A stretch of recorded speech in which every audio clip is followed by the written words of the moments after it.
Hi, everyone. I'm Dean. I'm a realtor in Ottawa, and today I'm going to be talking about the 25 key tips for selling your home in 2025 and heading into 2026. Whether you're thinking of listing soon or just curious about the market, these insights will help you get the best price and a smooth sale. We're going to go through each segment. Number one is Ottawa housing's inventory is tight right now. Homes priced right often get multiple offers. So that is very true. If you're priced right, most of the buyers are actually looking at your home. So the question is, do you want to be priced right and get a lot of action on your home? Or do you want to list high and say you're going to negotiate down because nobody believes you and nobody cares? And that's why they're going to the other properties. Step two, overpricing can scare away buyers. So set a realistic price. So that's exactly what I was just talking about. So overpricing is going to scare people away. And I just talked about it in a previous video is the pricing, the sensitivity to pricing is just so tight right now. You want to make sure that you're priced appropriately at market or just slightly below it so you can get the good traction. And the right buyers will pay the good money for your property. If you overprice it, you're just not going to get the traction that you want, and you're going to have less and less interest. And that's just, it's a statement of fact. We've seen it all year long. Tip number three, start with a comparative market analysis to see what similar homes are selling for in your area. Now, this one is very specific. Rural areas are different. City limits are different. Suburbs are different. So you want to be taking a good approach to each property. In some areas where there's very little sales, you might not be able to get so many comparables. And sometimes you just have to try different things to get it listed properly. Now, if there's homes in your area, let's say if you're in Orleans, Canada, Barrhaven, Riverside South, Finley Creek, in those areas, if there's been 3-4 units or 3-4 properties that are exactly the same as yours and sold in the last 90 days, you want to be pricing at what they sold for. You don't want to price what they listed for. You want to be pricing around what they sold for within 1 to 2% roughly. Something sold for, you want to be pricing at $595 or $599, $600, somewhere in that range, right? Or just at $589 flat, and maybe you get more attraction than if you were to just be listing at $15, $625. Let's say if that property sold at $589, but it was listed at $630, you don't want to be taking that approach. You want to be the opposite because you're going to gain the traction from every other buyer because they know you're priced right. Key tip number four, first impressions matter. A tidy entrance and a clean landscape go a long way. So we're heading into winter, so it's a little bit hard to show off your landscaping, but while it's still, fall, you want to clean up your leaves. You want to make sure that your entrance is tidy. You want to make sure everything looks clean, spick and span, and it's ready to go. And as soon as people enter your home, you want to have good smells, right? So either get a candle going, incense, something like that to make sure that, especially if you have pets, a lot of people have sensitivity to pets. That's a big one. You want to remove any remnants of dogs or cats. And that's a huge thing too, is making sure that the home isn't overwhelmed with different smells. You want to make sure that it smells fresh, but doesn't have too many scents trying to cover things up. Key tip number five, declutter, depersonalize your home so buyers can envision themselves living there. So take off all of your portraits, take off all that. That's really people don't want to be looking at your family portraits. They want to be envisioning themselves. So the best way to do that is just put them all down, put them in a storage closet, price it right, and you depersonalize, declutter. You're not going to be dealing with that for too long. You're only going to be dealing with it for a week, 2 weeks, 3 weeks max, right? And then your home is sold. You don't have to worry about it, and you're going to be making new memories in the new home you're going into. This one's huge too, right? Like I'll do cleaning, fall cleaning, and all that stuff, but really, decluttering is tough, and you want to make sure you take the extra steps to go through that. A section where you're going to store all your items that don't need to be out every day. So typically home sellers will take the garage or a storage area in the basement, right? So you're going to stuff everything in there. Every buyer is going to know, okay, the area is stuffed with all their storage items. They understand, right? Just because it's the one room where you stored everything, that's not going to turn them off. It's actually going to show the home really well, and you're going to have just one area where everything's put away and it's nicely tidy and everything's organized, right? So it's going to make the buyer's impressions very good. Tip number six, consider a pre-sale inspection to address issues early. So this one can go a couple of ways. You can do a pre-inspection that you can share with potential buyers if the home is really good. So let's say you do a pre-inspection, your home is perfect, there's no issues, maybe there's a couple of small minor things that are a couple $100, whatever. You can share the home inspection. Or if you have an older home, you can do a pre-inspection for yourself and take care of those items beforehand and then share the home inspection. Hey, we did a home inspection. We have found this major item, we are going to take care of these upon closing, or we're already in the works of getting them done. So, the roof is getting redone, or you need to be changed, or, did the home inspection. Now you're going to price it more appropriately because you're aware of these items, and you're not going to have to decrease your price when you go into negotiations.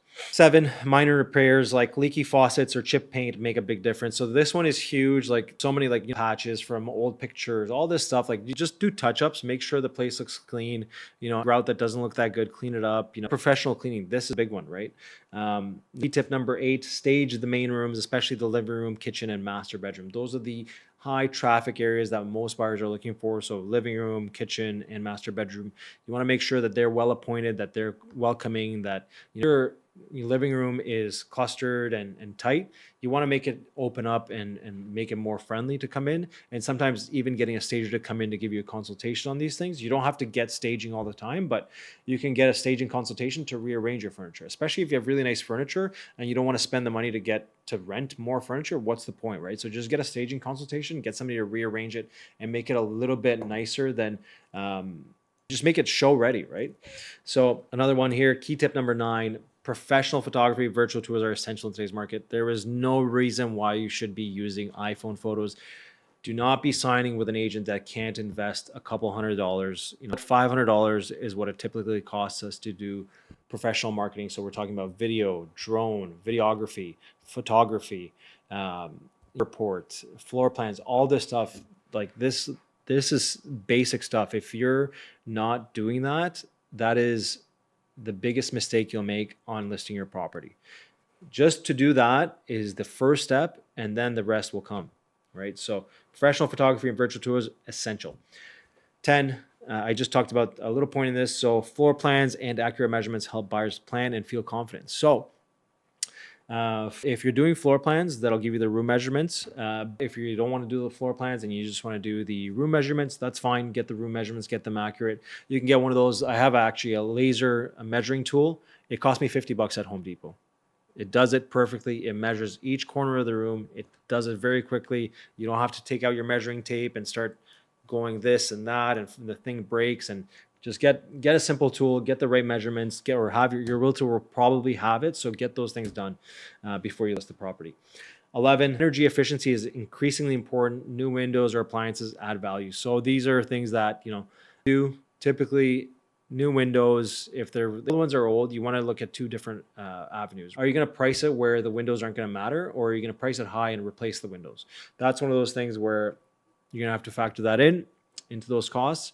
And up to, going to be selling it with the crappy, rickety appliances that don't really work that well, or are you going to change them to a little bit more modern appliances? This could add value. Doesn't have to be done depending on your price point, but it does add value in the long term. Number 12, highlight flexible spaces such as home offices or bonus rooms. So if you have a loft, if you have a den, if you have, a bathroom in the basement, all things will add value, and you have to make key points on them, highlight them, make sure that if you're doing, the real estate description, you want to make sure that it's in there, it's highlighted, it's talked about. If you're doing a video, make sure that you guys go there, section that off, take pictures of it, all that stuff. You need to highlight all those flexible spaces which add value to the next buyer. 13, modern, bright lighting makes your home more appealing. This one is huge. I love this one. This is, if you have to get new lights, typically, if you have the old school lights, they're not efficient, first of all, but also too, they don't give the right bright tone. You want to make sure your home has a warm lighting tone where you're gonna get good, like that's gonna feel more homey, more welcoming. You don't want to have the amphibian lighting where it's like, you feel like you're in an aquarium or something. Or that you want to make sure it's nice and warm where it gives good to the next buyer. Be picturing feeding, have a good dinner with their family there. They want to picture having, a party for one of their kids, all stuff where there's good lighting. You don't want to be using old lighting. You want to be using the bright light where it's like it's blaring at you. It's awful. But get some nice neutral tone where it's going to give you a nice warm look, a warm feeling in the home, and it's going to impress buyers, especially for those people that are looking in the evening times. It's going to make it really shine. Tip number 14, neutral paint tones help buyers picture their own style. So if you're repainting, if there's things that you want to redo, neutral colors, off-white, white, like just neutral tones will make the difference, as opposed to trying to paint something that you think is nice, because at the end of the day, it doesn't matter what you think is nice. It matters what the market think is nice. And what's nice is white, off-white, eggshell, all these things that are super simple and will give a buyer the ability to picture their own style, right? If they have a big blue wall or a big green wall, it's not going to help them picture it, because if they hate blue, green, red, orange, doesn't matter, right? Beige, like, well, not, but like you know what I mean, right? Like beige, like it's not going to help them style it. They're going to think of other things that don't match their style. So it's going to push them away a little bit. Tip number 15, market your home across multiple platforms. So this one is very standard. Some, missed the ball on this one. And, first one, that's standard. Social media is huge, and video tours, but you want to be on all platforms. You want to be on Facebook, you want to be on all the social medias. You want to make sure you're using an agent that is social media heavy, advertising heavy, and knows how to deal with all these different platforms, because your home being seen across the world is not going to happen by just putting a sign in the ground on a street in Ottawa. It's going to happen by being a worldwide presence, by a realtor that has a platform that uses these different tools to be able to attract your property to other people, whether it's investors from out of the country, not out of the country, but let's say it's investors outside of the city, or somebody moving into the city.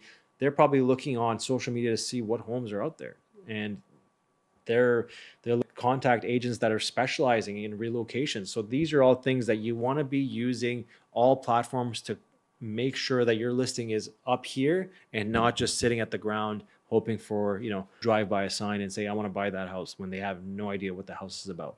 A sign in the ground doesn't mean anything, because they can't see anything about the property. They can look it up online. Great. Sure. Is somebody going to pull over, take a picture of the street number on your house, take a picture of the street that they're on, and then go later, look it up on realtor.ca and say, oh, that's the perfect house for me, I'm going to go buy it? No, they're not. They're going to be attracted by either YouTube videos, social media influence, all that stuff, and they're going to be going through those videos easily. Super easy to access them. Okay, so 16, be flexible with showings to maximize exposure. So this one I get a ton of questions on, want to be going off at odd times, whether you have kids, dogs, all this stuff. This can be very simplified. You can actually start pushing. You can start making when you want showings, and you want to make that timeline flexible, right? But like, let's say if you have kids coming in between 4 and 5 p.m. from school, and it's really tough, you want to push, make availability at other times where you're not as busy, and you want to give up some of that time so that you can be with your kids, an hour, 2 hours, whatever.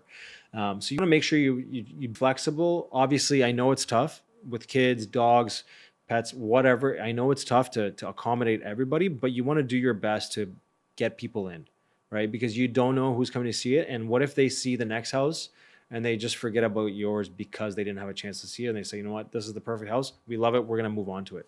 So that's a big one. Just be flexible. It doesn't mean you have to, or for every single showing. Just give some flexibility to most buyers. Time your listing carefully.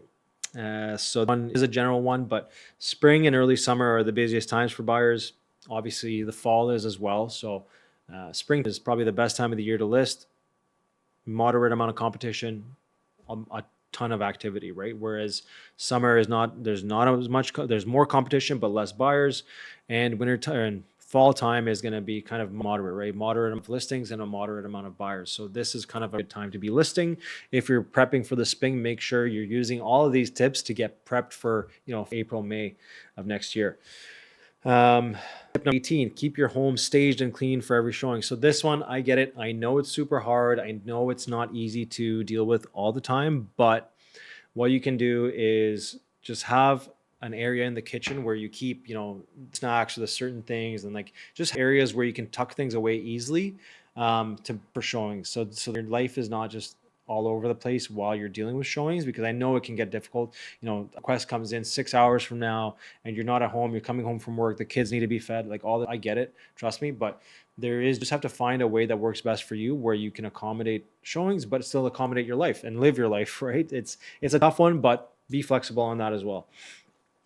Be for multiple offers, so have a plan for reviewing them. So if you're priced well, your home's perfect, and there's going to be good interest, and you end up getting multiple offers, that is one that you have to start reviewing right away. Don't wait off and come in, you get two offers at the same time, maybe there's a third coming in. You want to make sure that you're reviewing them diligently and asking questions about the offers before you make a decision, right? Everything, but it is very important. Closing dates matter, deposits matter, all these things matter. You got to ask all the questions to each buyer to make sure that you know what you're getting yourself into with each offer. Step number 20, evaluate offers beyond price. Kind of just going into consider different conditions, financing, and closing timelines. So if you have, you want to be asking, hey, is this client pre-approved? Is this buyer pre-approved? Are they their max? Are they below their max? Really happening here. You want to get the full picture of what's happening. And also, asking for, conditions. Why are they asking for almost 3 weeks of conditions, right? Typically, the average time for conditions to be due, so if you're doing a home inspection and financing, 5 to 10 days is about right. If somebody's taking longer than 10 days, either their bank is very slow or they're not on the ball, meaning they haven't submitted most of their documents, and it doesn't take 10 days to schedule a home inspection. You can get a home inspection with qualified home inspectors within 2 to 3 days, even if they're busy. So keep an eye on that. Make sure you evaluate everything. And then tip 21, be ready to negotiate on small items like the repair or closing costs. So closing costs aren't really always, they're not often negotiated here, but small repairs are. So like if you want to be looking at, stuff like that, be flexible on that, because if it's the first offer and they just want, you guys patch up the different holes you have from different paintings that maybe you had a large painting, maybe you had some marks, patch, it's going to cost you, do it yourself, or it might cost you a couple $100 from the painting company to come in and do it. But still, it's doing that if the offer makes sense, and don't get hung up on not doing the small stuff just because you don't want to. It's really, it can go a long way of helping somebody out by doing the small stuff, and then they're giving you the big price. It's, you'd rather have. Tip to work with a local agent who knows the neighborhood nuances. So I'm going to talk about this a little bit more in my next few videos. There's a 20% agent and an 80% agent. 20% of the agents are the ones that are the community leaders. They know about the city. They know about the areas. They know what's happening in the city, and they do deals often in those areas, so they know what they do. 80% of the agents are either not serious, not professionals, and maybe even part-time. So you want to avoid working with an 80% agent. You want to be using the top 20% in the city of the agents. There's lots of good agents out there, lots of good teams out there. You just want to be using somebody that can actually help you attain your goal, and not someone that's just looking to get a deal done. That's the furthest person you want to stay away from. You want to be away from the person that wants to get the deal done. You want to be working with the one that's willing to show you multiple homes to make sure that you're happy and find the best home for you, as opposed to just finding a home. And that person that's looking for the best home for you is going to tell you why you should or should not be buying a certain home, right? If it's in a neighborhood that you don't know anything about, you're relocating to Ottawa, and you're saying, hey, this priced really well. Well, maybe it's priced for a reason, right? Maybe there's that has had issues for the past couple of years. So you want to make sure you're doing that. Work with a really good agent to make sure that your dreams do come true.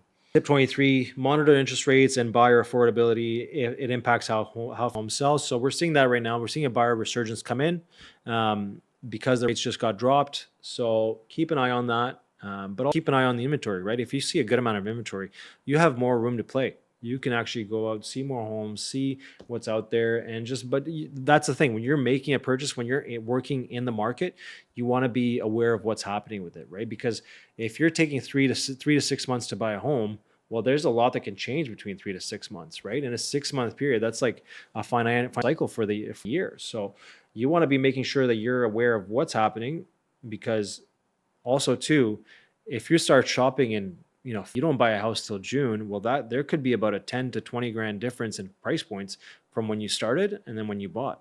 So keep an eye on that. It just make sure you're aware. Make sure your realtor is telling you the right answers, well, giving the right information on answers. Selling, right? Like if you're, make sure where the market's going, because you want to be priced ahead of the market and you want to be chasing the market too. So tip number 24, regularly check in with your agent for feedback and market updates. This one, Typically, you should be getting feedback within 24 hours of a viewing. Sometimes you get it sooner. Sometimes it takes a little bit longer depending on the availability of the buyer. But you want getting feedback. The main feedback you want to know is, interested? Great. If they are interested, no problem. That's fine. And then you want to ask them, you want to see what the feedback says. Is the property show well? Is the property priced right? Do you think the price is too high or too low or just right? Do they think the property shows well in a scale of 1 to 5? A 3 out of 10, 3 out of 5, 5 out of 5, or a 1 out of 5? Just get that feedback, and then that way you can adjust and improve your listing. And 25, finally, stay patient. Even in a hot market, some days will be slower than others, and you don't know what's going to happen. So just stay patient, stay cool, calm, and collected, because if your home is priced right, it will sell. If your home shows well, it will sell.